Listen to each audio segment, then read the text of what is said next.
Madam ಏನು message ಕೊಡುತ್ತೆ ಇದು ಅಂತ? ಯಾಕಂದರೆ ಸಾಕಷ್ಟು ಜನ ಸಿನಿಮಾ ಇಂಡಸ್ಟ್ರಿ ಆಗಿರ್ಬೋದು ಅಥವಾ ಸೀರಿಯಲ್ ಇಂಡಸ್ಟ್ರಿ ಆಗಿರ್ಬೋದು, ಬೇರೆ ಥರ ಇಂಡಸ್ಟ್ರಿಲಿ ಬರಬೇಕು ಅಂತ ಹೆಣ್ಮಕ್ಳು ಇರ್ತಾರೆ. ಸೊ ಅವ್ರು ಬಂದಾಗ ಈ ಥರ ಒಂದು ಇನ್ಸಿಡೆಂಟ್ಗಳು ನೋಡಿದಾಗ ಮನೆಗಳಲ್ಲಿ ಇರೋರು ಯಾವ ಥರ ನೋಡ್ಬೋದು, ಹೆಣ್ಮಕ್ಳಿಗೆ ಫ್ಯೂಚರ್ ಮೇಲೆ ಯಾವ ಥರ ಒಂದು ಎಫೆಕ್ಟ್ ಆಗುತ್ತೆ? ಅಂದರೆ ಅವ್ರೇನೋ ಕರಿಯರ್ಗೆ ಕನ್ಸ್ಕೊಂಡಿರ್ತಾರೆ. ಸೊ ಈ ಥರ ಇಂಡಸ್ಟ್ರಿ ಈ ಥರ ಎಲ್ಲ ಬೆಳವಣಿಗೆ ಆದಾಗ ಯಾವ ಥರ ಮೆಸೇಜ್ ಪಾಸ್ ಆಗುತ್ತೆ?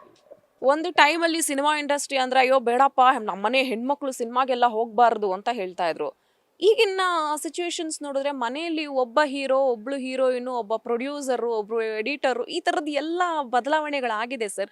ಇದೇ ಥರ ಇನ್ಸಿಡೆಂಟ್ಸ್ಗಳಾಗ್ತಾ ಇದ್ರೆ ಮುಂದಿನ ದಿನಗಳಲ್ಲಿ ಹೀರೋಯಿನ್ಸ್ಗಳು ತುಂಬ ಕಡಿಮೆ ಲಿಮಿಟೆಡ್ ಆಗಿಬಿಡ್ತಾರೆ. ಹೆಣ್ಮಕ್ಳನ್ನ ಮನೆಯಿಂದ ಆಚೆನೂ ಕಳಿಸೋದಿಲ್ಲ ಅಂತ ಒಂದು ಪರಿಸ್ಥಿತಿನೂ ಬಂದ್ಬಿಡುತ್ತೆ ಸರ್. ಎಲ್ಲರಿಗೂ ಸ್ವಲ್ಪ ಸ್ವಾತಂತ್ರ್ಯ ಕೊಡಿ ಅಂತ ನಾನು ಕೇಳ್ಕೊಳ್ತೀನಿ. ಎಲ್ಲದಕ್ಕೂ ಸ್ವಾತಂತ್ರ್ಯ ಇದೆ, ಸ್ವಾತಂತ್ರ್ಯ ಕೊಡಿ. ತಪ್ಪಾಗಿದ್ರೆ ನೀವು ಲೀಗಲಾಗಿ ಹೋಗಿ ಕಂಪ್ಲೇಂಟ್ ಮಾಡಿ. ಅದು ಬಿಟ್ಟು ಈ ಥರ ಇನ್ನೊಂದು ಜೀವದ ಜೊತೆ ಆಟ ಆಡಬಾರ್ದು ಅಂತ ನನ್ನ ಒಂದು ಮನವಿ ಅಷ್ಟೇ. ಮೇಡಮ್, ಇದು ಈ ಪ್ರಕರಣ ಆಗಿದೆ.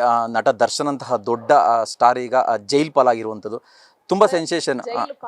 ಜೈಲ್ ಪಾಲು ಅಂತ ಹೇಳಿದ್ರೆ ಜೈಲ್ನಲ್ಲಿ ಇದ್ದಾರೆ, ಸದ್ಯ ನ್ಯಾಯಾಂಗ ಬಂಧನದಲ್ಲಿ ಇದ್ದಾರೆ. So what next madam? ಈ ಥರ ಇನ್ಸಿಡೆಂಟ್ ಆದಮೇಲೆ ಯಾವ ಥರ ಕ್ರಮಗಳನ್ನ ತಗೋಬೇಕಾಗುತ್ತೆ? ಅಥವಾ ಪೊಲೀಸ್ ಇಲಾಖೆ ಆಗಿರ್ಬೋದು ಅಥವಾ ಸಿನಿಮಾ ಇಂಡಸ್ಟ್ರಿಯವ್ರು ಆಗಿರ್ಬೋದು? ಸರ್ ಆ್ಯಕ್ಚುಲಿ ಪೊಲೀಸ್ ಅವರು ನಿಜವಾಗ್ಲೂ ತುಂಬ ಹ್ಯಾಟ್ಸ್ ಆಫ್. ಈ ಥರದ್ದೆಲ್ಲ ಒಂದು ಇನ್ವೆಸ್ಟಿಗೇಟ್ ಮಾಡಿಕೊಂಡು ದರ್ಶನ್ ಅವ್ರನ್ನ ಒಂದಲ್ಲ ಒಂದು ಪ್ರೂಫ್ಗಳನ್ನೆಲ್ಲ ತೆಗೆದು ಅವರನ್ನು ಇವತ್ತು ಕಸ್ಟಡಿಯಲ್ಲಿ ನ್ಯಾಯಾಂಗ ಬಂಧನದಲ್ಲಿ ಇಟ್ಟಿದ್ದಾರೆ. ಪ್ರತಿಯೊಂದು ಕೇಸಸ್ಸಲ್ಲೂ ಹೀಗೆ ಮಾಡಿದ್ರೆ ಕ್ರೈಮ್ ಕೇಸಸ್ ಸ್ವಲ್ಪ ಕಡಿಮೆ ಆಗುತ್ತೆ ಸರ್. ಈಗ ನಿಮಗೆ ಗೊತ್ತು ಎಷ್ಟು ಕ್ರೈಮ್ ಕೇಸಸ್ಗಳು ಡೇ ಬೈ ಡೇ ನಿಮಗೆ ರಿಪೋರ್ಟಿಂಗ್ಸ್ಗಳು ಬರ್ತಾನೆ ಇರುತ್ತೆ. ಇಂಥ ವಿಚಾರಗಳ ಮೇಲೆ ಎಲ್ಲವೂ ಕೂಡ ಪೊಲೀಸ್ ಅವರು ಇದ್ದೇ ಆ್ಯಕ್ಷನ್ ತಗೊಂಡು, ಈಗ ಸೌಜನ್ಯ ಕೇಸ್ ಒಂದು ಬಂತು ಸರ್. ಸೌಜನ್ಯದ ಕೇಸ್ ಎಲ್ಲ ನಡೆದಾಗ ಬಹುಶಃ ನಾವು ಸ್ವಲ್ಪ ಚಿಕ್ಕವರಿದ್ವಿ, ಆವಾಗ ನಮಗೆ ಈ ವಿಚಾರಗಳೆಲ್ಲ ಗೊತ್ತಿರಲಿಲ್ಲ. ಇತ್ತೀಚಿನ ಬೆಳವಣಿಗೆಯಲ್ಲಿ ನಮಗೆ ಈ ವಿಚಾರಗಳೆಲ್ಲ ಗೊತ್ತಾಗ್ತಾ ಇದೆ.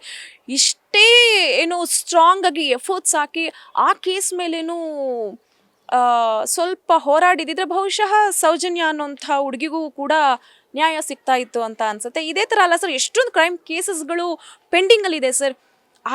ಆ ಕೇಸಸ್ ಮೇಲೂ ನಮ್ಮ ಪೊಲೀಸ್ ಅಧಿಕಾರಿಗಳು ವರ್ಕ್ ಮಾಡಲಿ, ತನಿಖೆಗಳನ್ನ ಮಾಡಲಿ, ಅವ್ರಿಗೂ ಸತ್ತವ್ರಿಗೆ ಬದುಕಿದವ್ರು ಎಲ್ರಿಗೂ ಒಂದು ನ್ಯಾಯ ಕೊಡಿಸ್ಬೇಕು ಅಂತ ನಾನು ಕೇಳ್ಕೊಳ್ತಾ ಇದ್ದೀನಿ ಸರ್. ಏನು ಒಂದು ದೊಡ್ಡ ಸ್ಟೇಜಲ್ಲಿ ಇರುವಂಥ ಒಂದು ದೊಡ್ಡ ಇದರಲ್ಲಿರುವಂಥ ದರ್ಶನ್ ಅವ್ರಿಗೆ ಅಷ್ಟೇ ಅಲ್ಲ ಸರ್ ಸೀಮಿತ, ಇದು ಎಲ್ಲರಿಗೂ ಅಷ್ಟೇ ಪ್ರಾಂಪ್ಟ್ ಆಗಿ ವರ್ಕ್ ಮಾಡಬೇಕು ಅಂತ ನಾನು ಕೇಳ್ಕೊತೀನಿ ಸರ್.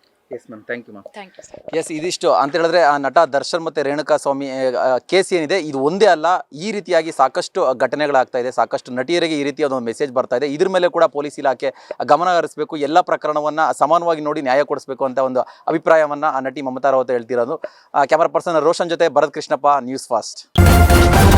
ನ್ಯೂಸ್ ಫಸ್ಟ್ ನಿರ್ಭೀತಿಯಿಂದ ನಿಮ್ಮ ಪರವಾಗಿ.